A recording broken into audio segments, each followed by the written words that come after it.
వాక్యాన్ని ఎలా స్వీకరిస్తాం, స్వీకరించి దాని ప్రకారం మారుతామా, మన జీవితాన్ని సరి చేసుకుంటామా అనేది మన ఇష్టం. దేవుడు మన స్వేచ్ఛా చిత్తాన్ని దాటి ఆయన ఏమి బలవంతంగా మనం ఇదేది రుద్దడు. గత కొన్ని వారాలుగా హబక్కూకు గ్రంథం మనం ధ్యానిస్తూ ఉన్నాము. ఉపవాస కూటాల్లో మొదలు పెట్టాము. అక్కడి నుండి గత కొన్ని వారాలుగా మనం చూస్తూ ఉన్నాము. ఇది వారు ఇది ముగించాలని ఆశపడుతున్నాను. 3వ అధ్యాయం 3వ వచనం నుంచి మనం చూద్దాం. ఇవాళ 3వ అధ్యాయం 3వ వచనం నుండి 19 వచనం వరకు మిగతా భాగం అంతా కూడా దినమందు చెప్పాలని ఆశిస్తూ ఉన్నాను. అయితే 3వ అధ్యాయం 3 నుండి 15 వరకు ఉన్న భాగం మనం చూస్తే హబక్కూకు యొక్క ప్రార్థనలో పోయిన వారం అంతకుముందు వారం చెప్పుకున్నాం. ఇది ప్రార్థన పాటగా పాడుతున్నాడు ఈ ప్రార్థనని. కానీ ఈ ప్రార్థనలో ముఖ్యమైన లేకపోతే కేంద్రమైన మాటలు ఈ భాగంలో మనం చూస్తున్నాం. 3 నుండి 15 వచనాల్లో ఇది మామూలుగా ఒక కథగా రాసింది కాదు, కానీ ఇదొక కావ్యం, కవిత్వం. ఈ కవిత్వంలో చూసినప్పుడు అనేక విషయాలు హబక్కూకు కవిత్వ భాషలో తెలియజేస్తూ ఉన్నాడు. అది ఇశ్రాయేలు యొక్క గత చరిత్ర, ఆ చరిత్రలోని విషయాలు ఒకేసారి ఎన్నో విషయాలు మనకు కనపరుస్తున్న కవిత్వం ఇది. దీన్ని అక్షరార్థంగా మనం అర్థం చేసుకోవడానికి కానీ తీసుకోవడానికి కానీ వీలు లేదు. ఇది అనేకమైన ఆలోచనలు, అనేకమైన తలంపులు, అనేకమైన ఉదాహరణలు, మాదిరులు ఉపయోగిస్తున్నాడు ఇక్కడ హబక్కూకు. ఉపమానాలు చూపిస్తున్నాడు, సాదృశ్యాలు చూపిస్తున్నాడు. గత చరిత్ర, ఈ భూలోకమందు దేవుడు చేస్తున్న కార్యాలు జ్ఞాపకం చేస్తూ ఈ కవిత్వం రాస్తూ ఉన్నాడు. ఈ కవిత్వం చూసినప్పుడు చాలా వరకు ఊహ అనగా తన ఇమాజినేషన్ ఊహిస్తూ ఉన్నాడు. అనగా జరిగిపోయిన సంఘటనలన్నీ కూడా మరొకసారి తన ముందు జరుగుతూ ఉన్నట్టుగా ఊహిస్తూ, ఊహ సినిమా తన కళ్ళ ముందు వెళుతూ ఉంటాడుగా దాన్ని ఒక కవిత్వంగా పద్యంగా రాశాడని చెప్పి మనం ఇక్కడ చూడవచ్చు. పాత నిబంధన అంతట్లో దేవుడు అనేకసారి పర్యాయాలు ఆయన దిగివచ్చి దేవుడు చేసిన కార్యాలు, దేవుడు చేసిన అద్భుతాలు, ఆయన చేసిన కొన్ని కార్యాలు చూస్తే భూమి కంపించినంతటి భీకరమైన కార్యాలు చేశాడు. వాటన్నిటినీ ఈ కవిత్వంలో జ్ఞాపకం చేస్తూ ఉన్నాడు హబక్కూకు. యెహోవా ఇశ్రాయేలీయుల దేవుడైన వాడు యుద్ధంలో ఉన్నాడు, పోరాటంలో ఉన్నాడు. ఆది నుండి మనం చూస్తాం యుద్ధము, పోరాటం. ఆయన దుష్టులకు, దుష్టత్వానికి వ్యతిరేకంగా పోరాడుతూ ప్రతి పోరాటంలో, ప్రతి యుద్ధంలో కూడా యెహోవాయే గెలుస్తూ ఉన్నాడు. ఆయనే గెలుస్తాడనే సందేశం పాత నిబంధన అంతట్లో మనం చూస్తాము.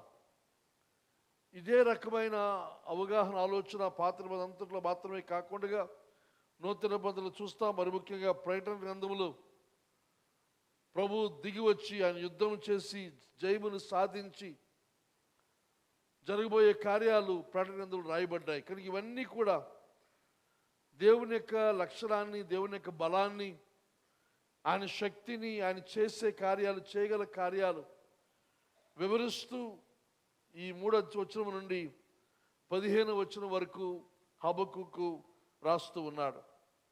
అయితే 3వ అధ్యాయం 3వ వచనం నుంచి 4వ వచనం చూద్దాం. 3, 4 వచనాలు. దేవుడు తేమానులో నుండి బయలుదేరుచున్నాడు, పరిశుద్ధ దేవుడు పారానులో నుండి వేంచేయుచున్నాడు. సెలా. ఆయన మహిమ ఆకాశమండలం అంతటను కనబడుచున్నది. భూమి ఆయన ప్రభావముతో నిండి ఉన్నది. సూర్యకాంతితో సమానమైన ప్రకాశము కనబడుచున్నది. ఆయన హస్తముల నుండి కిరణములు బయలు వెళ్ళుచున్నవి. అచ్చట ఆయన బలము దాగి ఉన్నది. ఇక్కడ 3-4 వచనాల్లో హబక్కూకు రాస్తున్న మాటలేదనగా, ఈ తేమాను, పారాను, ఈ ఊళ్ళ పేర్లు రాస్తున్న సందర్భంలో గమనించవలసిన విషయం ఏదనగా, ఇవన్నీ కూడా సీనాయి పర్వతము సమీపంలో ఉన్న ప్రదేశాలు. నిర్గమకాండం 19 అధ్యాయంలో మనం చూస్తాము. అక్కడి నుండి దేవుడు బయలుదేరి వస్తున్నాడని. ఇంకా చూసినట్లయితే ఇశ్రాయేలు జనాంగం యొక్క చరిత్రలో చూసినప్పుడు వారిని సీనాయి పర్వతం నుండి కనాను దేశానికి ప్రభు తీసుకుని వెళ్ళాడు. అంటే ముందుగా ఐగుప్తు నుండి సీనాయి పర్వతం దగ్గర తీసుకుని వచ్చాడు.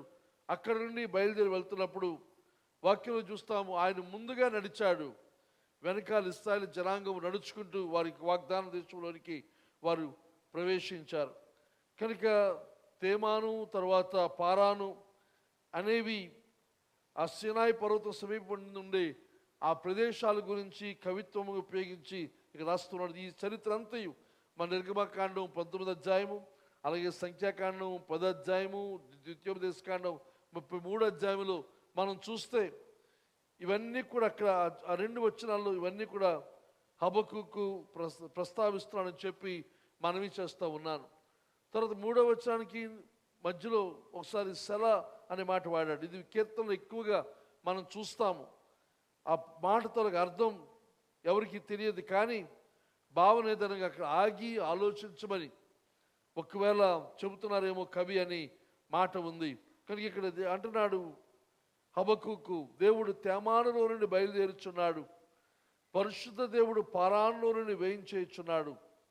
సెల అనగా ఆలోచించండి, ఆగండి. దేవుడు బయలుదేరుతున్నాడు, ఆయన వస్తున్నాడు.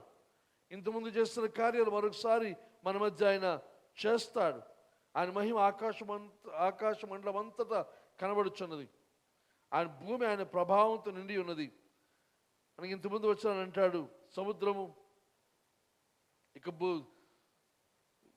2 అధ్యాయము 14 అంటాడు, యెహోవా మహత్యమును గుర్చిన జ్ఞానముతో నిండి భూమి అంతా కూడా నిండి ఉంటుంది. అనగా దేవుడు దిగి వస్తాడు, ఆయన చేస్తున్న కార్యం లోకానికి అంతటికీ తెలుస్తుంది.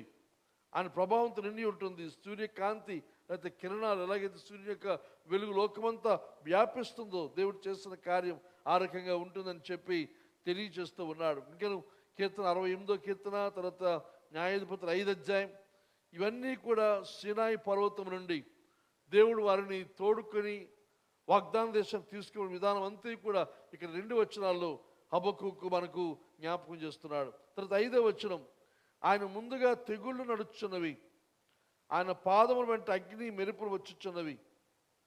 ఇక్కడ చూసినప్పుడు ఇది 5వ వచనములో మరలా ఇంకా ఇశ్రాయేలు చరిత్ర 3-4 వచనాలు ఐగుప్తు కనాను సీనాయి నుండి కనాను చూపించాడు. 5వ వచనం చూసినట్లయితే ఐగుప్తులో ఉంటుండగా దేవుడు కలుగు చేస్తున్న తెగుళ్ళు, ఆ 10 తెగుళ్ళను గురించి ప్రస్తావిస్తూ ఇక్కడ అంటున్నాడు, ఆయన ముందుగా తెగుళ్ళు నడుచు అనగా దేవుని యొక్క సైన్యంలో దేవుని యొక్క బలమైన సూర్యుల్లో ఈ తెగుళ్ళు వ్యాధులు వీటన్నిటి ఆయన ముందు నడుస్తున్నవి అనే సందేశానికి ఐగుప్తు జనాంగ విషయమై ఆయన చేస్తున్న కార్యాలు. ఇశ్రాయేలు జనాంగానికి ఇవేవి కూడా హాని చేయలేదు, కానీ ఐగుప్తీయులకు ఇదంతో కష్టాన్ని కలుగు చేస్తున్న సంగతి మనం చూస్తున్నాం. కనుక 5వ వచనం ఇంకా వెనక్కి వెళ్ళి ఐగుప్తులో ఉంటుండగా దేవుడు వారికి ఇచ్చిన విడుదలను జ్ఞాపకం చేస్తున్నాడు. తర్వాత 6-7 వచనాలు, ఆయన నిలువబడగా భూమి కంపించును. ఎవరు నిలబడగా? దేవుడు నిలువబడగా భూమి కంపించు. ఆయన చూడగా జనులందరూ ఇటు అటు తొలగదురు. అది కాల పర్వతములు బద్దలైపోవును, క్షమించను, ఆది కాల పర్వతములు బద్దలైపోవును, పురాతన గిరులు అణుగును. పూర్వకాలం మొదలుకొని ఆయన ఇలాగు జరిగించువాడు. కూషీల డేరాలలో ఉపద్రవం కలుగా నేను చూచితిని, మిద్యాను దేశస్తుల డేరాల తెరలు గజగజ వణికెను. ఇది చూసినప్పుడు సర్వసృష్టి కలిగిన దేవుడు, సర్వసృష్టి కలుగు చేస్తున్న దేవుడు, దానంతటిపై ఆధిపత్యం కలిగిన వాడు, ఆయన ఎదుట పర్వతాలు, గిరులు, కొండలు వాటన్నిటిని అణిచేవాడు, నేలమట్టం చేసేవాడు. అనగా ఆయన శక్తి, ఆయన బలాన్ని ఇక్కడ తెలియజేస్తూ ఉన్నాడు. ఇది కీర్తన 46వ కీర్తన చూసినట్లయితే అక్కడ అన్ని జనులు లోకంలో ఉన్న వారందరూ కూడా దేవునికి వ్యతిరేకంగా లేస్తూ ఉన్న పరిస్థితుల్లో వాటిని అణచగలవాడు అనే సందేశాన్ని ఇక్కడ హబక్కుకు మనకిస్తూ ఉన్నాడు. ఇక్కడ వచనంలో మనం చూస్తే 6వ వచనంలో ఆయన చూడగా ఆదికాల పర్వతములు బద్దలైపోవును, పురాతన గిరులు అణుగును. పూర్వకాలం మొదటి ఆయన ఇలాగూ జరిగించేవాడు. పురాతన గిరులు బాగా పాతవైనవి, ఎప్పటి నుంచో ఉన్నవి, ఎవరు కూడా వాటిని అణచలేరు, తొలగించలేరు. ఇదే అనుకునే ఆ పరిస్థితులు వాటన్నిటి కూడా అణచగలవాడు, తొలగించగలిగిన వాడు అనే సందేశాన్ని ఇక్కడ హబక్కుకు మనకు ఇస్తూ ఉన్నాడు. ఇక్కడ దేవుడు చేయబోయే కార్యాన్ని గురించి, ఆయన శక్తిని గురించి మోషే తన యొక్క కీర్తన నిర్గమకాండం 15వ అధ్యాయం ఒకసారి చూద్దాం భాగం. నిర్గమకాండం 15వ అధ్యాయం మోషే పాట రాస్తాడు. ఇది కీర్తనలో లేదు కానీ ఇక్కడ నిర్గమకాండం మనం చూస్తాం 15వ అధ్యాయం. ఆ కీర్తనలో మోషే రాసిన కీర్తనలో ఒక భాగం 14 నుండి 16 వచనం చదువుకుందాం మనం.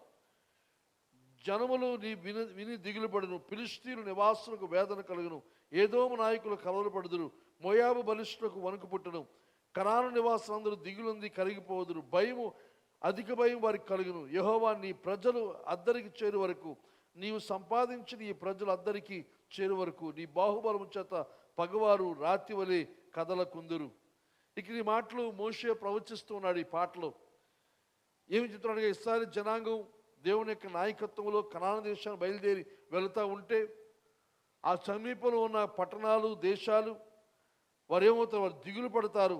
ప్రభు బయలుదేరి వస్తున్నాడు, నీ బలము చేత వారిని నీ పరుషు నడిపించితివి. వారు నడిపిస్తూ ఉంటుండగా జనములు దిగుపడతారు, ఫిలిష్తీ నివాసులు వేదన కలుగుతుంది, ఏదోము నాయకులు కలవరపడతారు, మోయాబు బలిష్ఠులు వణుకు పుడుతుంది, కనాను నివాసులందరూ దిగులుంది కరిగిపోయి భయం అధిక భయం వారికి కలుగును. ఇది మోషే ప్రవచించాడు. ఇది జరిగింది అని చెప్పి యెహోషువ గ్రంథంలో మనం చూస్తే రాహాబ్ అనే వేశ్య దీని గురించి సాక్ష్యం ఇస్తూ ఉంది. 2వ అధ్యాయం మనం చూస్తే 8 నుంచి మనం చూస్తున్నప్పుడు ఆ వేగులు వారు పండుకొనకు మునుపు ఆమె వారున్న మిద్దె మీదకి ఎక్కి వారితో ఇట్లనెను, యెహోవా ఈ దేశం మీకు ఇచ్చుచున్నాడనియు, మీ వలన మాకు భయము పుట్టిననియు, మీ భయం వలన ఈ దేశవాసులందరూ ధైర్యం చెడుననియు నేను ఎరుగుదును. మీరు ఐగుప్తు దేశంలో నుండి వచ్చినప్పుడు మీ ఎదుట యెహోవా ఎర్ర సముద్రము నీరును ఎలాగ ఆరిపోజేస్తున్నో యోర్దాను తీరమునున్న అమోరీయుల యుద్ధరు రాజులను సీహోనుకు ఓగునకు మీరేమి చేస్తున్నారు అనగా మీరు వారిని ఎలాగూ నిర్మూలన చేస్తున్నారు ఆ సంగతి మేము వింటిమి. మేము విన్నప్పుడు మా గుండెలు కరిగిపోయాను. మీ దేవుడని యెహోవా పైన ఆకాశమందు క్రింద భూమి అందును దేవుడే, మీద ఎట్టి మనుషులకి ఎలను ధైర్యం ఏమాత్రము ఉండదు. ఇదంతా కూడా రాహాబు మోషే ప్రవచించిన ప్రవచనం నెరవేరినట్లుగా మీరు వస్తూ ఉంటుండగా మీ దారిలో మార్గంలో మీరు చేస్తున్న కార్యాలు, పోరాడుతున్న యుద్ధాలు, దేవుడు మీకు ఇస్తున్న జయాలు చూసినప్పుడు మాకు భయము కలుగుతుంది. మేము కదలలేని వారుగా ఉన్నాం, భయకంపితంగా ఉన్నాం అని సాక్ష్యం ఇక్కడ రాహాబు ఇస్తున్నట్టుగా మనం చూస్తూ ఉన్నాం. కనుక ఈ విషయాలన్నీ కూడా హబక్కుకు ఒక 2 వాక్యాల్లో ఈ చరిత్ర అంతా కూడా ఒక కవిత్వ రూపంలో తెలియచేస్తూ ఉన్నాడు. తర్వాత 8వ వచనం నుంచి మనం చూస్తే యెహోవా నదుల మీద నీ కోపం కలిగినందున, నదుల మీద నీకు ఉగ్రత కలిగినందున, సముద్రం మీద ఉగ్రత కలిగినందున నీ గుర్రములను కట్టుకొని రక్షణార్థమైన రథముల మీద ఎక్కి వచ్చుచున్నావు. విల్లు వరలో నుండి తీయబడి ఉన్నది, నీ వాక్కు తోడని ప్రమాణము చేసి నీ బాణములను సిద్ధపరుచున్నావు. భూమిని బద్దలు చేసి నదులను కలుగు చేయుచున్నావు. నిన్ను చూచి పర్వతములు కంపించును, జలములు ప్రవాహములుగా పారును, సముద్రఘాతము ఘోషించుచు తన చేతులు పైకెత్తును. ఇది చూసినప్పుడు హబక్కుకు ఈ ప్రార్థనలు, ఈ పాటలు, ప్రార్థనా పాటలు 8 నుంచి 10 వచనాలు చూసినప్పుడు మళ్ళా పాట దేవుని వైపు మళ్ళిస్తూ, దేవునితో సంబోధిస్తూ, దేవా అని దేవునితో పాడుతున్న ఈ కవిత్వం మనం చూస్తూ ఉన్నాం. నీవు ప్రభు అని సంబోధిస్తూ ఈ 8 నుండి 10 వచనాల్లో అంటూ ఉన్నాడు.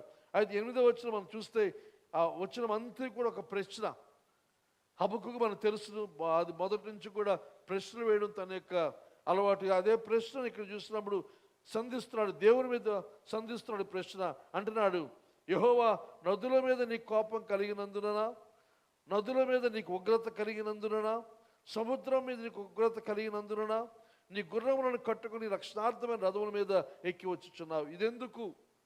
ఈ ప్రశ్న చూసినప్పుడు, ఈ ప్రశ్న ఇక్కడ ఉన్న ఈ యొక్క కవిత్వపు విధానంలో మనం చూస్తే దీని జవాబు కాదు అనేది చెప్పాలి. అంతకుమించి వేరే జవాబు చెప్పడానికి వీలు లేదు. కానీ ఇక్కడ అడుగుతున్న ప్రశ్న ఏదనగా 8వ వచనం, దాని జవాబు కూడా అక్కడే మనం అర్థం చేసుకోవాలి. యెహోవా నదుల మీద నీ కోపం కలిగినందున అంటే కాదు. యెహోవా నదుల మీద నీకు ఉగ్రత కలిగినందున కాదు.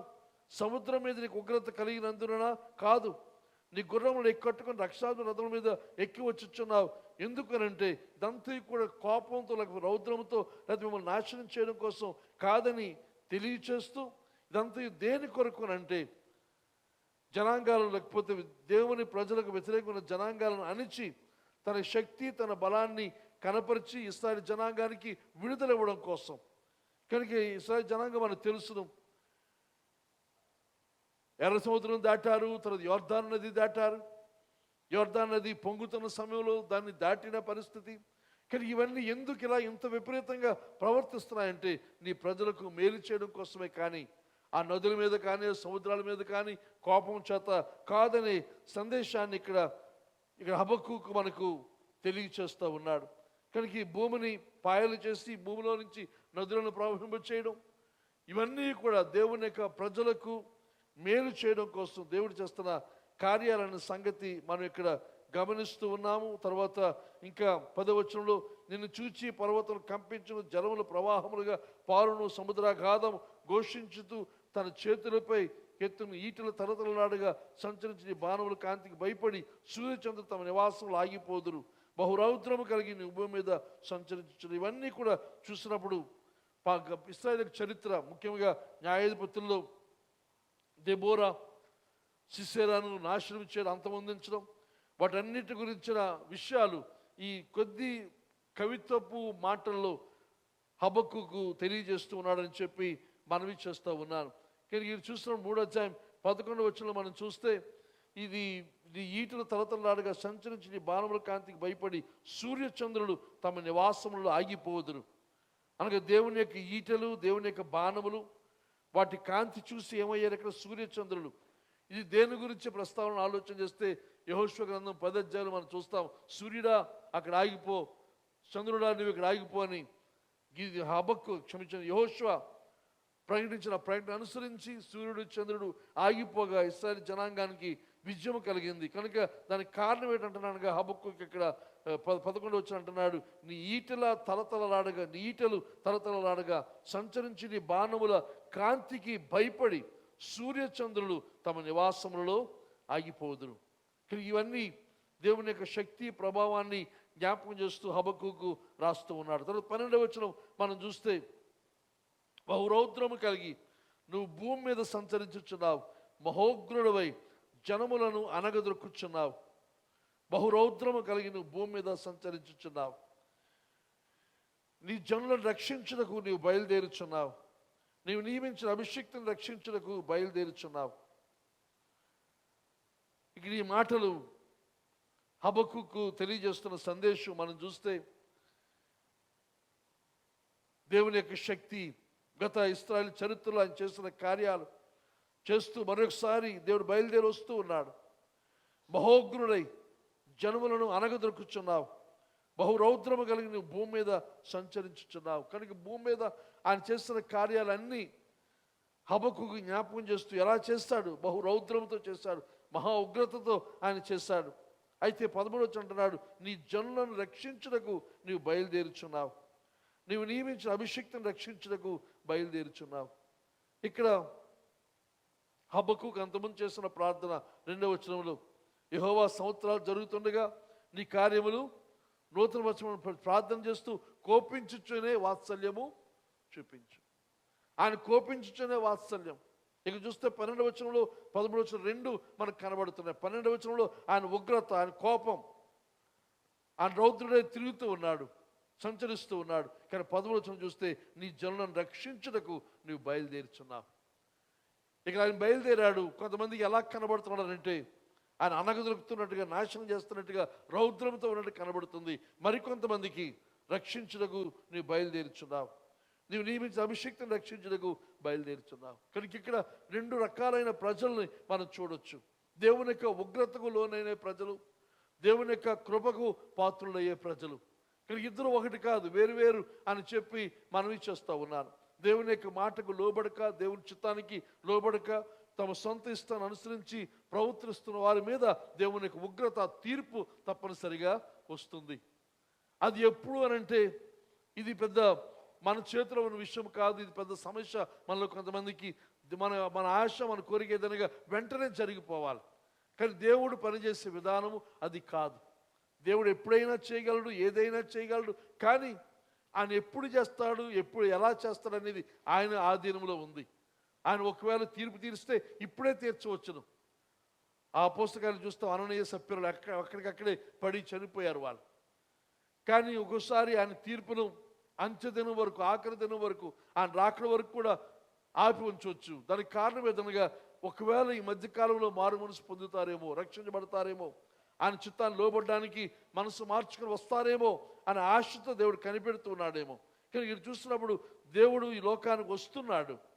అయితే ఈ లోకానికి వస్తున్న ప్రభు రాకడో తప్పనిసరి ఈ లోకానికి మళ్ళా వస్తారు. ప్రభు వచ్చినప్పుడు మన ఎదుట రౌద్రము కలిగి రావాలా, లేకపోతే రక్షించడానికి మనం రావాలా? ప్రభు రాకడ చూసినప్పుడు రక్షించబడుతున్నాం. మన రక్షణ కార్యం పూర్తవుతుంది. మనం రక్షించబడ్డాం. ప్రభుని ఎప్పుడైతే విశ్వాసం ఉంచామో రక్షించబడ్డాం. ఈ మధ్యకాలం మనం రక్షించబడుతూ ప్రభు యొక్క రాకడలో మన రక్షణ కార్యం పూర్తయి ఆ రక్షణలోనికి ప్రవేశిస్తాం. కానీ ప్రభు చిత్తానికి విరుద్ధంగా మనం ప్రవర్తిస్తూ నామకార్థ క్రైస్తవులంగా ఉంటూ ప్రభువా అన్నంత మాత్రం చేత మనం దేవుని నిత్య రాజ్యానికి వారసులము కానేరం. కానీ దేవుని యొక్క అలాంటి వారి ఎడల ఆయన ఉగ్రుడై వస్తూ ఉన్నాడు. మహోగ్రతతో ఆయన వస్తూ ఉన్నాడు. కనుక మన ఎడల ఆయన ఉగ్రత కలిగి ఉండాలా, లేకపోతే కనికరం కలిగి ఉండాలా అనేది మన చేతిలో ఉంది. ఆయనకి మాత్రం 2 ఉన్నాయి. ఆయన కోపించుతూనే వాత్సల్యం చూపించే, ఉగ్రత చూపిస్తూనే వాత్సల్యం చూపించే దేవుడు అని చెప్పి మనవి చేస్తూ ఉన్నాను. కనుక ఈ మాటలు మన జీవితాలు ఎలా ఉంటాయని మనం చూసుకోవలసిన అవసరం ఉందని చెప్పి మనవి చేస్తూ ఉన్నాను. ఈ భాగం అంతట్లో 12 నుంచి 15 వచనం ఉన్న ఈ భాగం 14, 15 కూడా చూద్దాం. వారి దుష్టుల కుటుంబీకుల్లో ప్రధానుడు ఒకడు ఉండకుండా, దుష్టుల కుటుంబీకుల్లో ప్రధానుడు ఒక్కడు కూడా ఉండకుండా వారి తలను మెడను ఖండించి వారి నిర్మూలము చేయుచున్నావు. బీదలను రహస్యంగా మృంగివేయాలని ఉప్పొంగుచు నన్ను పొడి చేయుటకు తుఫాను వలె వచ్చు యోధుల తలలో రాజు యొక్క ఈట్లను నాటుచున్నావు.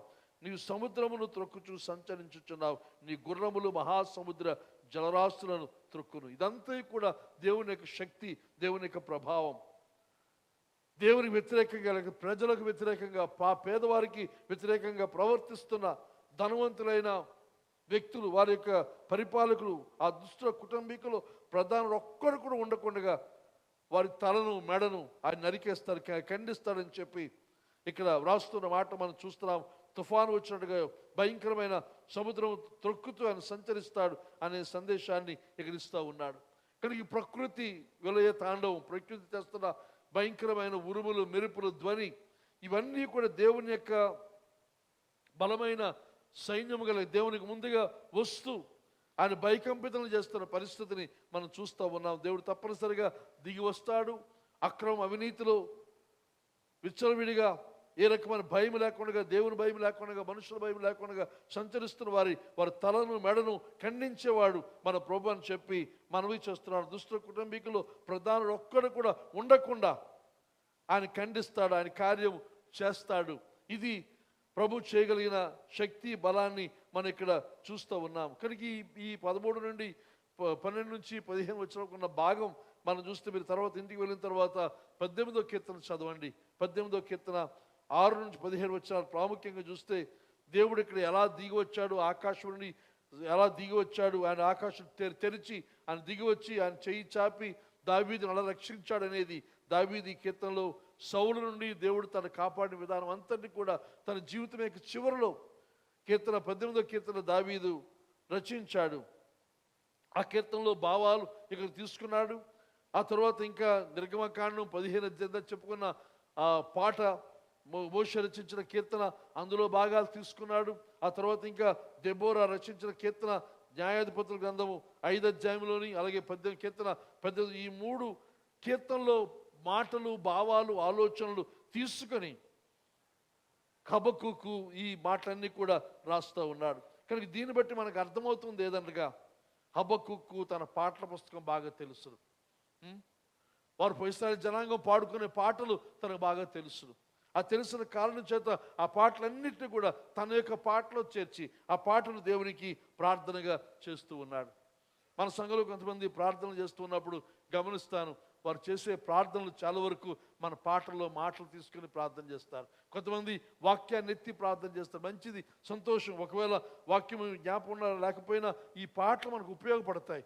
ఆ సంగీతం, ఆ బాణి మనం పాడుతూ ఉన్నప్పుడు మన లోపల అది కంఠతగా ఉండి ప్రార్థనలు అవి ఉపయోగించడానికి మనకు ఉపయోగపడతాయని చెప్పి మనవి చేస్తూ ఉన్నారు. కానీ దురదృష్టం, బాధాకరం విధంగా మనలో కొంతమందికి ఏ పాట రాదు, మాట రాదు, వాక్యం రాదు, పాట రాదు. దాంతో మీరు ఏం చేస్తారు? ఇక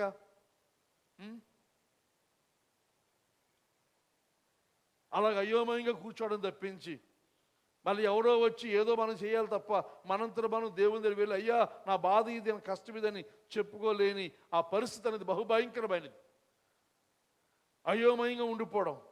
దేవుడు ఆశిస్తున్నది హబక్కూకు మనం తెలియజేస్తుంది ఏదనగా ఈ పాత నిబంధనల పాటలు, కీర్తనలు ఇవన్నీ కూడా తీసుకుని దేవుని స్తుతిస్తూ ఆరాధిస్తూ ఆ పాటలో మాటలు జ్ఞాపకం చేసుకుంటూ ప్రభువా వాళ్ళకి చేస్తున్న దేవుడు మరొకసారి అదే కార్యాలు మా యందు మీరు జరిగించు అని ప్రార్థన పాడుతున్న సంగతి మనం ఇక్కడ చూస్తూ ఉన్నాం. కనుక ఇక్కడ హబక్కూకు దేవుడు చేసిన కార్యాలు ఇవన్నీ కూడా ఇందాక చెప్పినట్టుగా తన ఊహలో ఒకదాని తర్వాత ఈ కథలు, ఈ పద్యాలు, ఈ పాటలో ఉన్న భావాలు, ఆ చరిత్ర అంతయు తన ముందు కదలాడుతుందని చెప్పి మనవి చేస్తూ ఉన్నాను. కనుక ఈ కథలు చూసినప్పుడు హబక్కూకు దేవుని యొక్క కథ, దేవుని యొక్క చరిత్ర, చాలాసార్లు చెప్పాను మాట, హిస్టరీ అనేది ఏదో చరిత్ర కాదు. హిస్టరీ అనేది హిజ్ స్టోరీ. ఇది దేవుని యొక్క చరిత్ర. ఇక్కడ హబక్కూకు చూసినప్పుడు దేవుని యొక్క చరిత్రలో తన భాగాన్ని చూసుకుంటున్నాడు.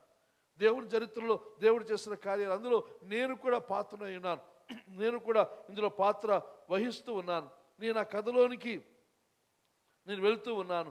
కనుక ఇక్కడ ఈ కథలోని ప్రజలలో నేను భాగమై ఉన్నాను. తర్వాత ఈ కథలోని దేవుడు, ఈ చరిత్రలోని దేవుడు ఏమైతే చేస్తాడో, ఎలాగైతే ప్రవర్తించాడో ఆ దేవుణ్ణి నేను నమ్ముతూ ఉన్నాను. కనుక నా చరిత్ర ఈ చరిత్రలో అనగా దేవుని యొక్క చరిత్రలో నేను చూసుకుంటున్నాను. ఈ చరిత్రలో ఉన్న ప్రజలలో భాగము నేను కూడా ఆ ప్రజల్లో ఒక్కనై ఉన్నాను. వారి గురించి మాట్లాడుతున్న ఏ దేవుడైతే ఈ కార్యాలు చేశాడో ఆ దేవుని యందు నేను విశ్వాసం ఉంచుతూ ఉన్నాను అనే సందేశాన్ని హబక్కూకు మనకి ఇస్తూ ఉన్నాడు. కనుక మన జీవితాల్లో మనము కూడా దేవుని యొక్క చరిత్రలో మనం భాగమై ఉండవలసిన అవసరం ఉంది. దేవుని చరిత్రలో మనందరం కూడా భాగమవుతున్నాం. ఎలాగవుతున్నాం అనగా ఎప్పుడైతే ప్రభువైన యేసుక్రీస్తునందు విశ్వాసం ఉంచుతున్నామో, ఆయన మన ప్రభువుగా, రాజుగా, రక్షకుడిగా స్వీకరిస్తున్నామో ఆయన చరిత్రలోనికి మనము వెళ్ళిపోతూ ఉన్నాం. ఎలాగైతే ఇశ్రాయేలు జనాంగం యొక్క చరిత్ర, ప్రజల యొక్క చరిత్ర బైబిల్లో ఉందో మనం ఇశ్రాయేలు జనాంగముగా మనం మారుతున్నాం. ఎలాగనగా నూతన నిబంధన చూసినప్పుడు పౌలు అంటాడు, అబ్రహామునకు నిజమైన వారసులం మనమే. ఇశ్రాయేలు కంటే మన వారసత్వం ఎక్కువ. ఎందుకనగా ఆత్మీయమైన ఇశ్రాయేలు జనాంగం ఇచ్చిన వాగ్దానాలు అన్నీ కూడా మనవే.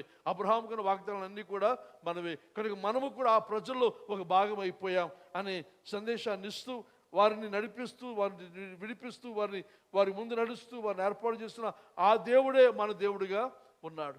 కనుక దేవుని యొక్క చరిత్రలో మనం ఈ రకంగా మిళితమై, ఏకమై మన ముందు కొనసాగవలసిన అవసరం ఉంది. ఇశ్రాయేలు జనాంగం ఎలాగైతే తప్పిదము చేసినప్పుడు, పాపం చేసినప్పుడు దేవుడు వారిని దండించాడు, శిక్షించాడు, ఇతరులకు అప్పగించాడు, బబులోనికి అప్పగిస్తాడని చెప్పి హబక్కూకు చెబుతూ ఉన్నాడు. కనుక ఆయా పరిస్థితుల్లో వారిని శిక్షించాడు, దండించాడు. ఆ తర్వాత వారిని శిక్షించి మళ్ళీ దేవుడు వారిని దండించిన సంగతి ఇక్కడ తెలియజేస్తూ, ఇక్కడ ఉన్న విషయం ఏదనగా దేవుడు మన పక్షాన ఉన్నాడు. కానీ మనం తప్పు చేస్తే పాపాన్ని వదిలిపెట్టేవాడు కాదు. ఆయన దాన్ని చూసి చూడనట్టుగా ఊడుకునేవాడు కాదు. దానికి తగిన శిక్ష ఇక్కడ మనకి ఇస్తాడు. ఆ శిక్ష తరువాత మళ్ళీ అప్పటికైనా మనం మారు మనసు పొందితే రక్షణ ఉంటుంది, లేదా నిత్య నాశనం, నరకం మన కొరకు ఎదురు చూస్తుందని చెప్పి మనవి చేస్తూ ఉన్నాను. హెబ్రీ పత్రికలో రాస్తాడు, దేవుడు ఒక తండ్రి తన బిడ్డను క్రమం చేసినట్టుగా, డిసిప్లిన్ చేసినట్టుగా దేవుడు మన ఎడల డిసిప్లిన్ చేస్తూ ఉంటాడు. కనుక మనం అది గమనించి ఆయన శిక్షించినప్పుడు, దండించినప్పుడు, మన జీవితంలో ప్రభు యొక్క శిక్షణకు మనం లోనైనప్పుడు మనం చేయవలసిన కార్యం ఏదనగా ప్రభు ఎదుట మనం ఒప్పుకొని మన జీవితాలు సరి చేసుకొని ముందుకు వెళ్తే మంచిదే. లేదన్నట్లయితే ఆయన ఆఖరిగా తీర్పు తీర్చే ఆ సమయమందు మన పక్షాన్ని నిలబడేవారు ఎవరు మనకు ఉండరు. మనం ఒంటరిగా దేవుని ఎదుట నిలబడాలి అనే సత్యాన్ని దయచేసి గమనించవలసిందిగా మనవి చేస్తూ ఉన్నాను. ఇక్కడ చూసినప్పుడు హబక్కూకు ఈ కవిత్వం, ఈ పద్యం, ఈ పాట అంతయు ప్రతి ప్రార్థన అంతయు చేయడానికి గల కారణం 2 కారణాలు. ఒకటి, ఈ అధ్యాయులు 1-2 అధ్యాయులు ఉన్న విషయాలన్నీ కూడా రుజువుపరుస్తూ, రెండవదిగా 1వ అధ్యాయం 12వ వచనం అంటాడు హబక్కూకు, యెహోవా నా దేవా, నా పరిశుద్ధ దేవ, ఆది నుండి ఉన్నవాడు కావా, మేము మరణమునందు. నేను మాట వాడలేదు చూడండి, అక్కడ మేము మరణమునందాం అనగా మేము చావం, మేము సజీవులంగా ఉంటాం అనగా ఇశ్రాయేలు జనాంగమునకు ఎంత కీడు, ఎంత ఆపద, ఎంత ఇబ్బంది కలిగినా మేము చావం. దుష్టుని యొక్క కోరిక ఏదనగా మమ్మల్ని చంపాలి, మేము లేకుండా చేయాలి అని దుష్టుని యొక్క తలంపు. కానీ బబులోను వారికి ఉద్దేశం అదే, అష్షూరు వారి యొక్క ఉద్దేశం అదే, గ్రీసు వారి యొక్క ఉద్దేశం అదే. కానీ అది జరగదు. మేము చావం అనగా ఇశ్రాయేలు జనాంగము చావదు, ఇశ్రాయేలు ప్రజలు చావరు. కనుక అలాగే ఈ నూతన నిబంధన కాలంలో దేవుని యొక్క సంఘము చావదు. దేవుని యొక్క సంఘం వ్యతిరేకంగా ఎంతమంది ఎన్ని విధాలైన ప్రయోగాలు చేస్తారు, ప్రభుత్వాలు కానీ, ప్రభుత్వాధినేతలు కానీ, లేదా సంఘం అందున్న నమ్మక ద్రోహులు కానీ, అన్యులు కానీ, లేకపోతే గొర్రె చర్మం ధరించిన తోడేళ్ళు కానీ, సంఘం లేకుండా చేయడానికి ఎంత ప్రయత్నం చేసినా సంఘం మాత్రము చావదు. దానికి రుజువు మనమే అని చెప్పి మీకు తెలుసని మనవి చేస్తున్నాం. కనుక వి విల్ నాట్ డై, మేము చావం, బ్రతుకుతాం, మేము ముందు కొనసాగుతాం అనే సందేశం ఈ హబక్కూకు గ్రంథంలో మనం చూస్తూ ఉన్నాం. అయితే ఆఖరి భాగం 3వ అధ్యాయం 16 నుండి 19 వరకు మనం చూస్తే, నేను వినగా జనుల మీదకి వచ్చి వారిని సమీపించే వరకు నేను ఊరుకొని శ్రమ దినము కొరకు కనిపెట్టవలసి ఉన్నది. నా అంతరంగము కలవరపడుచున్నది. ఆ శబ్దమునకు నా పెదవులు కదులుచున్నవి, నా ఎముకలు కులిపోవచ్చున్నవి, నా కాళ్ళు వణుకుచున్నవి. అంజూరపు చెట్లు పూయకునను, ద్రాక్ష చెట్లు ఫలింపకపోయినను, ఒలివ చెట్లు కాపు లేకునను, చేనులోని పైరు పంటకు రాకపోయినను, గొర్రెల దొడ్లో లేకపోయినను, సాలలో పశువు లేకపోయినను, నేను యెహోవా యందు ఆనందించదును. నా రక్షణకర్త నా దేవుని యందు నేను సంతోషించదును. ప్రభువు యెహోవాయే నాకు బలము, ఆయన నా కాళ్లను లేడి కాళ్ళ వల్ల చేయును, ఉన్నత స్థలం మీద ఆయన నన్ను నడువ చేయును. ఇక్కడ హబక్కూకు తనకు నిర్ణయానికి వచ్చాడు. ఈ పాట అంతా అయిపోయింది. ఈ పాట తర్వాత తనకి నిర్ణయాన్ని ఇక్కడ తెలియచేస్తూ ఉన్నాడు. 16వ వచనం నుండి హబక్కూకు చేయాలనుకుంటున్న కార్యాలు,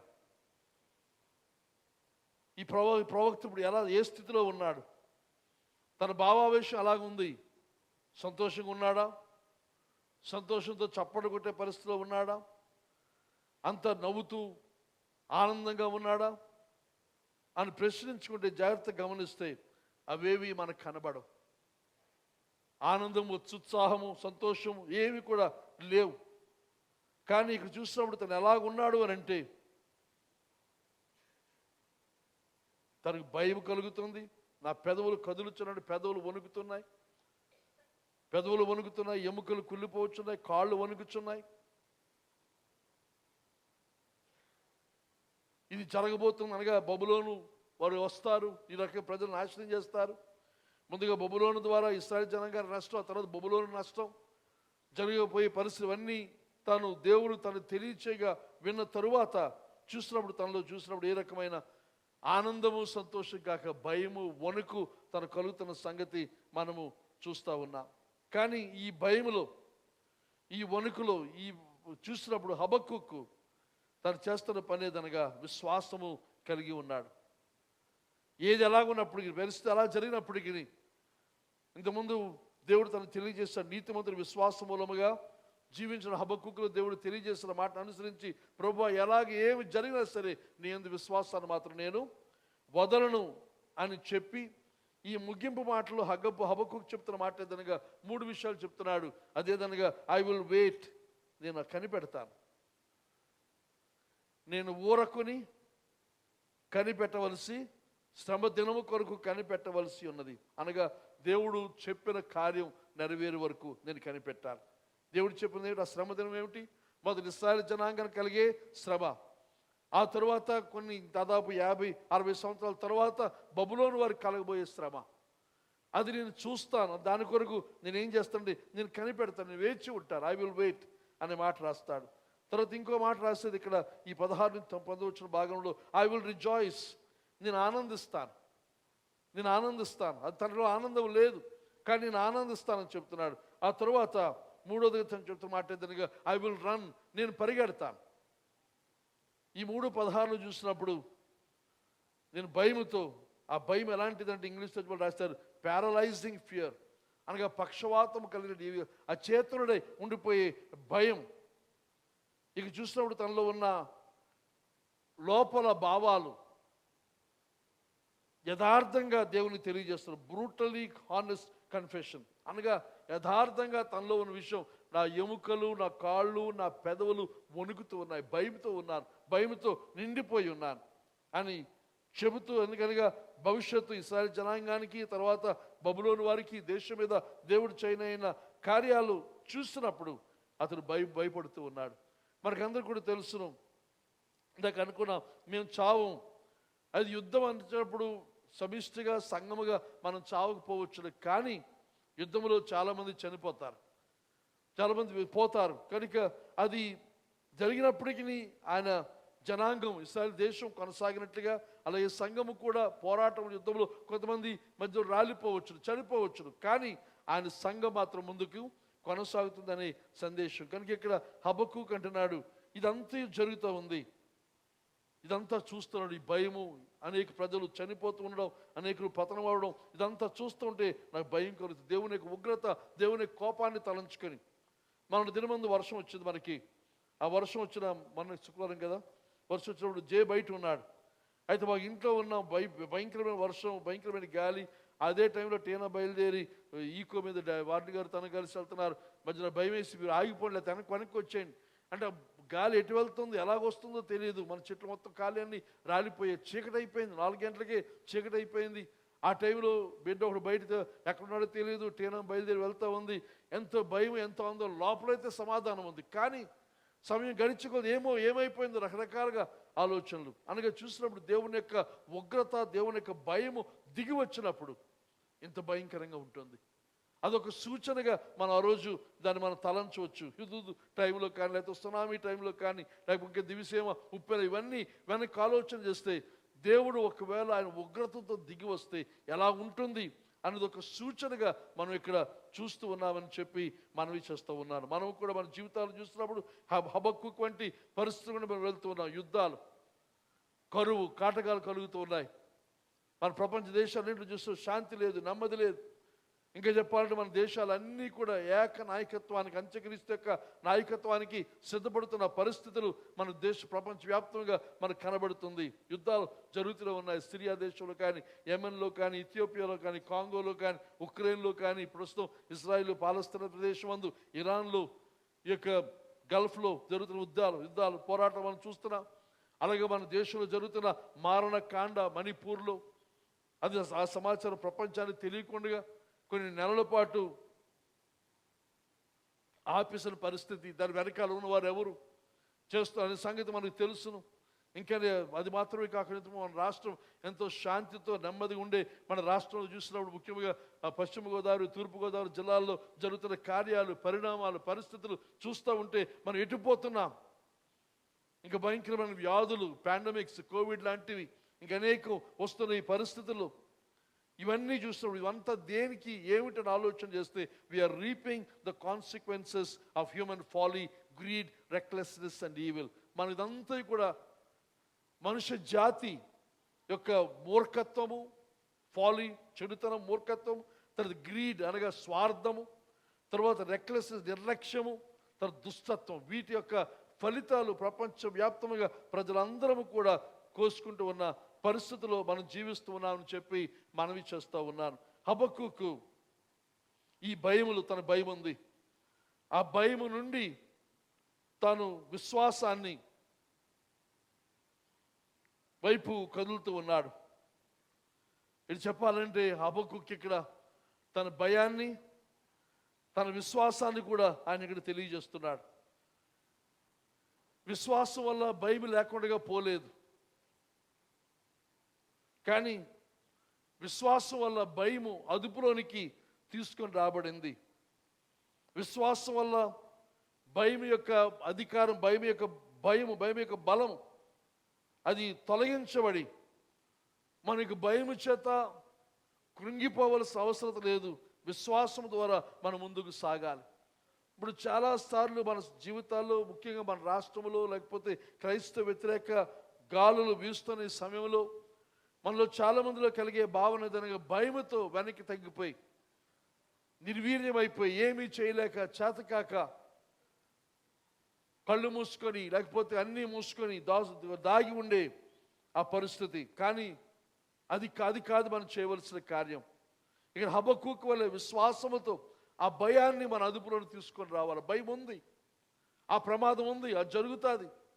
కానీ అందులో మనం బలహీనముగా, చేతకాని వారంగా, కృంగిపోయిన వారంగా, ఓడిపోయిన వారంగా కాక విశ్వాసంతో మనం ముందుకు సాగవలసిన అవసరం ఉందని చెప్పి మనవి చేస్తూ ఉన్నాను. కనుక దేవుని యొక్క సంగమా, మన జీవితంలో భయం ఉన్నప్పుడు ఆ భయమును ప్రభువుని తెలియచేద్దాం, ప్రభు యొద్దకు వద్దాం. ఆ భయములో ఆయన వాక్యాన్ని ధ్యానం చేస్తూ, హబక్కూకు ఎలాగైతే దెబోరా పాట, మోషే పాట, తర్వాత దావీదు రాసిన పాట, ఆ కీర్తనన్నీ జ్ఞాపకం చేసుకొని, వారి చరిత్ర జ్ఞాపకం చేసుకొని, దాన్ని బట్టి ఎలాగైతే తాను ధైర్యాన్ని, విశ్వాసాన్ని, బలాన్ని తెచ్చుకున్నాడు, నీతిమంతుడు విశ్వాస మూలముగా జీవించిన ప్రభు చెప్పిన మాటను తీసుకెళ్ళి, ప్రభువా నేను విశ్వాస మూలముగా జీవిస్తాను. ఈ పరిస్థితి అలాగ ఉన్నప్పటికీ, ఇది ఏదేమైనప్పటికీ, అవి ఒకవేళ ఇంకా చెప్పాలంటే వాటి నుండి జయం మనకి ఇవ్వగలడు ఆయన. ఇస్తే మంచిదే, కానీ ఒక్కోసారి ఇవ్వడు ఆయన. ఆ వాటి గుండా వెళ్ళనిస్తే అయినా సరే ప్రభువా నేను నిన్ను విడవను.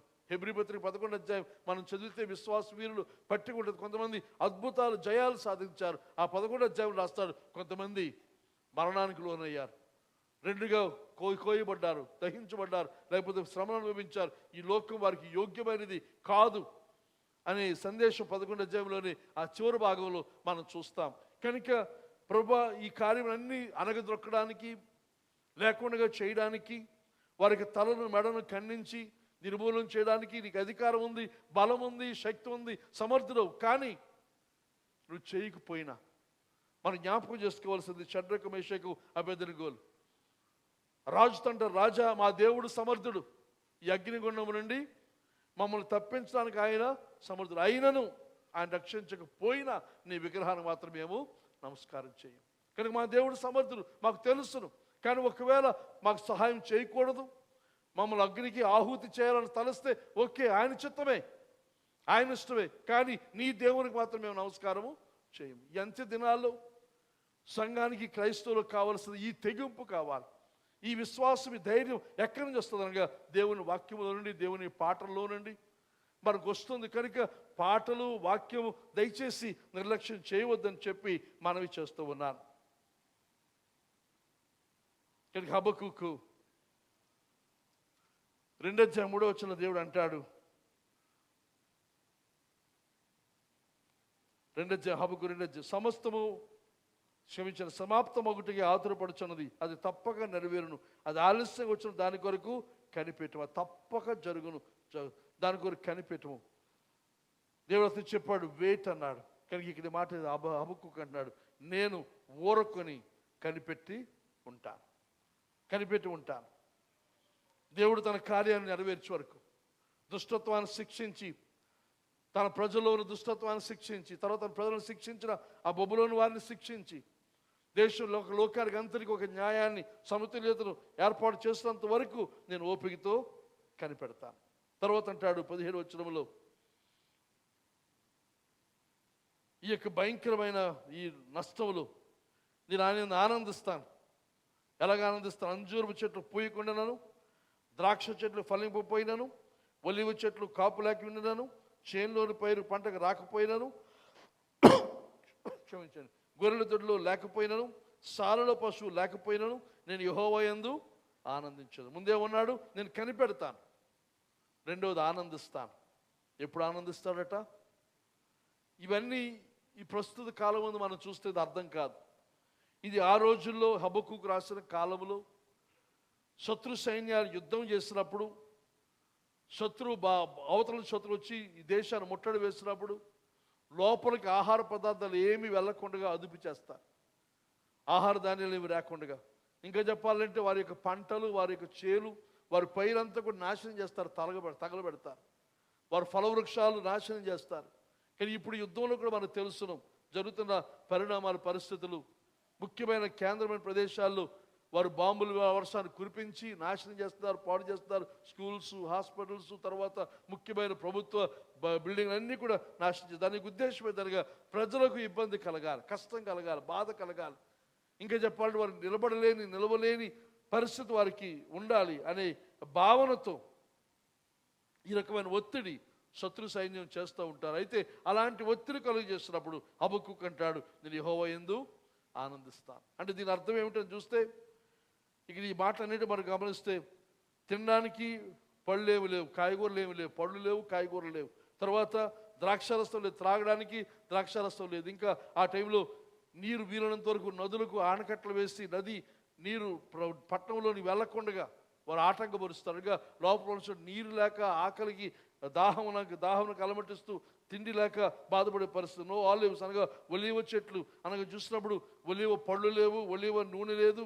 ఒలీవలు ఆ రోజు మనకైతే ఇప్పుడు కరెంట్ ఇవన్నీ ఉన్నాయి. ఒక రాత్రి కరెంటు పోయేసరికి మన జీవితాలు అతలాకుతలం అయిపోయాయి కదా. ఏమైపోయాయో మనకు తెలియదు. నిద్రపోయినా అదేమైందో మెలకు వచ్చినా తర్వాత కొంతమంది ఆ నిద్రలో కూడా నిద్రపోయినా రాత్రి అంతా కరెంట్ లేదండి. ఏం చేసాడు? నిద్రపోయాడు హాయిగా, గొరకలు పెడుతూ నిద్రపోయాడు, కానీ కరెంట్ లేదని బాధ. అంటే చిన్న అసౌకర్యం, కొద్దిసేపు కరెంటు పోతే, ఒక రాత్రి అంతా కరెంటు పోతే. కానీ హబక్కూకు కాలంలో కరెంటు లేవు, ఏసీలు లేవు. వారు వెలిగేదనగా ఒలీవ నూనెతో కొవ్వొత్తి దీపాలు వెలిగించుకొని ఆ దీపపు కాంతిలో వారు జీవించడం. కనుక ఇక్కడ ఒలీవల పండగపోయిన ఒలీవ పైరు, ఒలీవ చెట్లు కాపు లేకుండా అనగా కాపు ఒలీవ నూనె లేదు, వెలుగు లేదు, వంటగ లేదు. తర్వాత ఇంకా చూసినట్లయితే ధాన్యము, బార్లీ,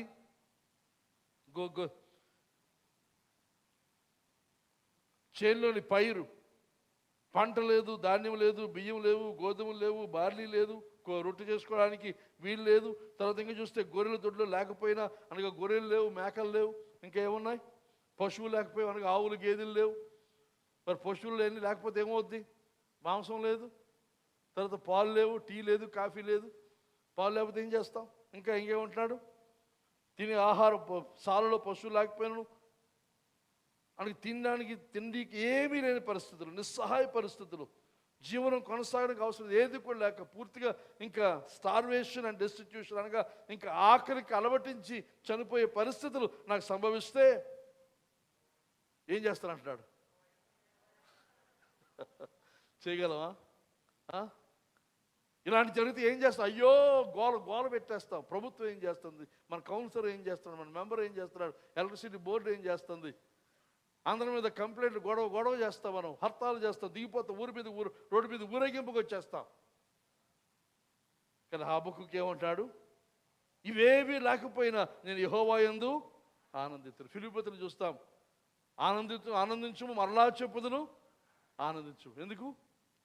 దేవుడు మనతో ఉన్నాడు, మన పక్షాన ఉన్నాడు కాబట్టి మీరు ఆనందించండి, మరలా ఆనందించండి అని ఫిలిప్పీయులలో పౌలు చెప్పినాడు. హబక్కూకు అంటున్నాడు, నేను ఆనందిస్తాను ఈ పరిస్థితులన్నింటిలో. Yet I will rejoice in the Lord. I will be joyful in God my Savior. నా దేవుడైన రక్షకుని యందు నేను ఆనందిస్తాను. ఇవన్నీ కూడా యుద్ధములు సంభవించే పరిణామాలు. దాని తాలూకు సెగ మనకు కొంత అంటుతుంది కదా. గ్యాస్ లేదనేసరికి, సిలిండర్ వెంటనే రాదనేసరికి, ఒకరోజు పాలకొండలో డీజిల్ కానీ పెట్రోల్ కూడా దొరకలేదు. అప్పుడు ఎంత ఆందోళన, ఎంత కాగారు. అటు వెంటనే నేను బుజ్జికి ఫోన్ చేశాను వైజాగ్లో, డీజిల్ దొరకట్లేదు, మీ దగ్గర ఉంటుందంటే రెండు ఇస్తానన్నాడు. అమ్మయ్యా. కానీ చిన్న విపత్తు, చిన్న నష్టం సంభవించినప్పుడు మనం ఎంతగా బాధపడతాం, గగ్గోలు పెడతాం. కానీ దేవుడు అంటున్నాడు, హబక్కూకు అంటున్నాడు ఇక్కడ, I will rejoice in the lord, at I will rejoice. అయినప్పటికీ ఈ రోజుల్లో మనకి ఇది అవసరం. భవిష్యత్తు ఎలా ఉందో మనకు తెలియదు, ఈ యుద్ధం ఎంతకాలం సాగుతుందో మనకు తెలియదు. మనకు వస్తున్న భయాలు కొంచెం రుచి చూపిస్తున్నారు కొద్దిగా. కోవిడ్ ఒక రుచి చూపించింది కదా.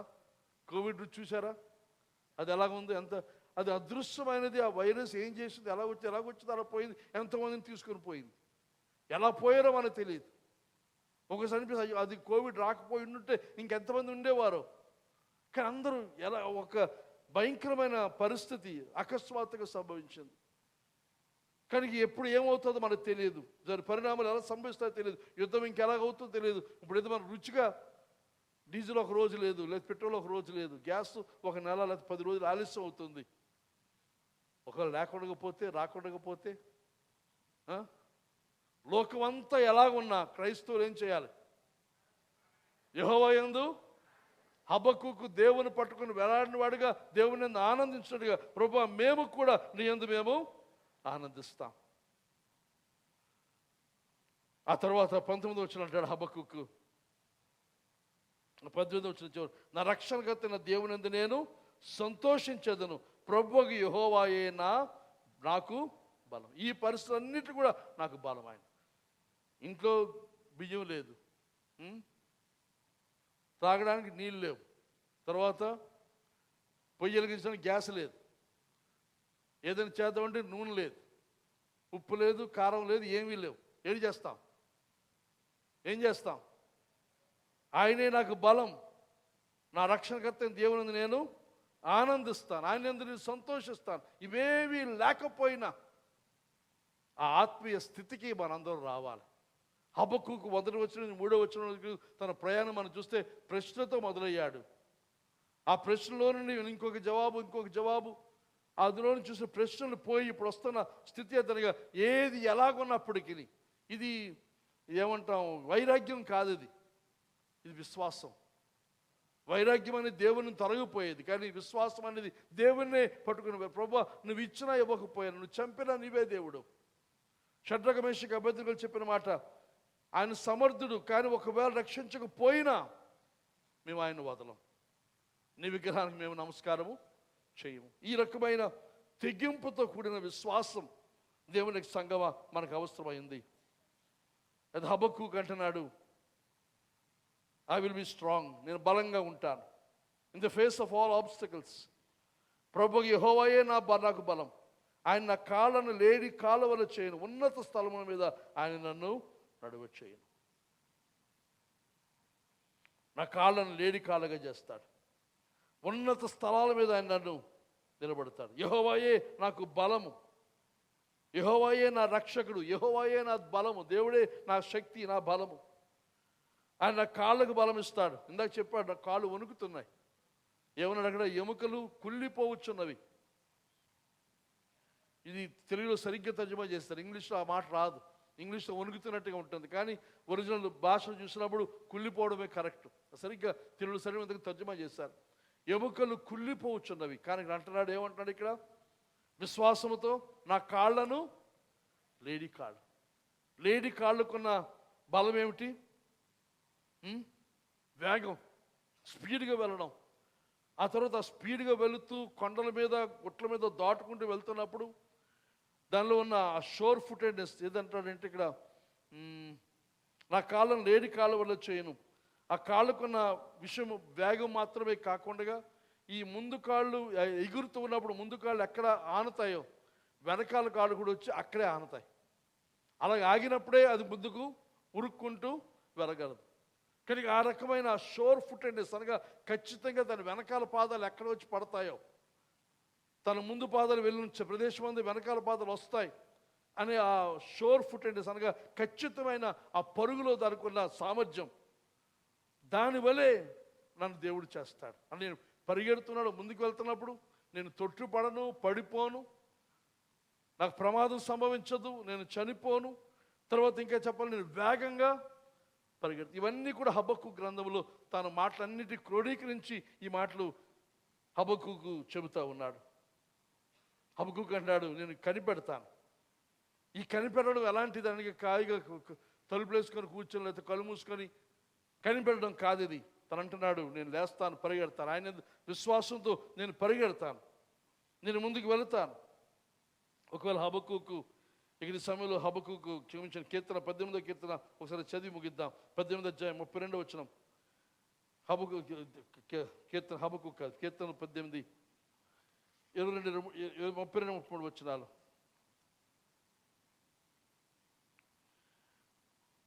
నాకు బలము ధరింప చేయవాడు ఆయనే, నన్ను యథార్థ మార్గం నడిపించేవాడు ఆయన. ఇక్కడ దావీదు చేస్తున్న పాట, దావీదు ప్రార్థన పాట ఇది. నాకు బలము ధరింప చేయవాడు ఆయనే, నన్ను యథార్థ మార్గం నడిపించేవాడు ఆయనే. ఆయన నా కాళ్ళు జింక కాళ్ళ వలె, ఇక్కడ హబక్కూకు తీసుకున్న మాటలు, లేడి కాళ్ళు జింక కాళ్ళు ఎక్కడి నుంచి వచ్చింది? ఈ కీర్తన 18వ కీర్తన నుండి హబక్కూకు తీసుకొని అంటే నా కాళ్ళు జింక కాళ్ళ వలె చేయించున్నాడు, ఎత్తైన స్థలముల మీద నన్ను నిలుపుచున్నాడు. నా చేతులకు యుద్ధము చేయి నేర్పాడు ఆయనే, నా బాహువులు ఇత్తడి విల్లును ఎక్కుపెట్టును.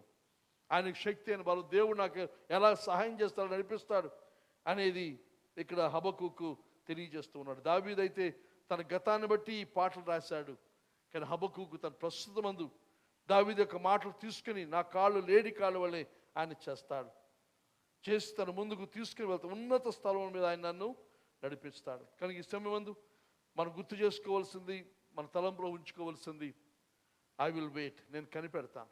ఎందుకనగా దేవుడు తన వాగ్దానము నెరవేరుస్తాడు. ఆయన న్యాయము, ఆయన నీతి, ఆయన రక్షణ, కోపించిన వాత్సల్యం చూపిస్తాడు. కనుక నేను కనిపెడతాను ఆయన సహాయం కొరకు, ఆయన సమయం కొరకు.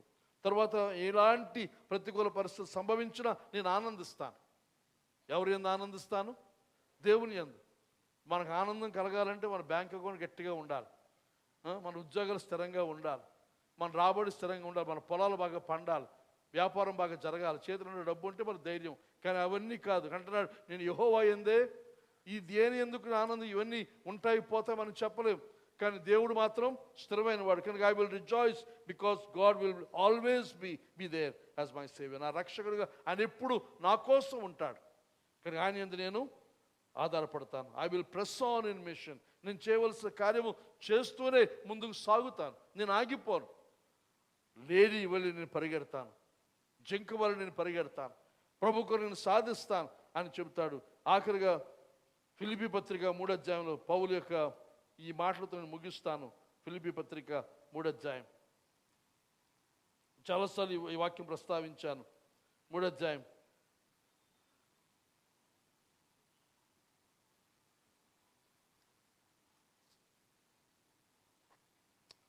13-12 చూస్తే లేకపోతే 12వ వచనంలో, నేను దేని నిమిత్తము క్రీస్తు యేసు చేత పట్టబడుతున్నో దానిని పట్టుకుని వలనని పరిగెత్తుచున్నాను. ఇదొక ప్రసంగమే చేయొచ్చు.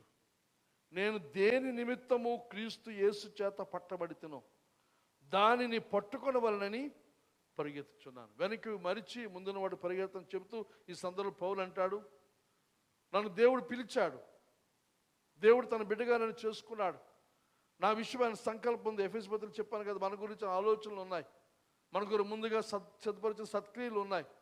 కానీ మనలో చాలామందికి అవి ఏమిటో తెలియవు, లేకపోతే ఎక్కువ మంది తెలుసు, కొంతమందికి తెలియదేమో.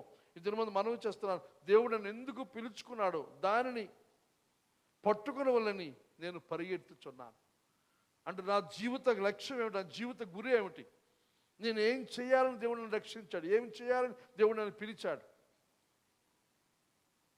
అది సాధించాలని చెప్పి ఆ గురి యొద్దకు నేను పరిగెడుతున్నాను. ఇక్కడికి దేవునికి సంగమా 14 అంటాడు, I press on toward the goal for the prize of the upward calling of God in Christ Jesus.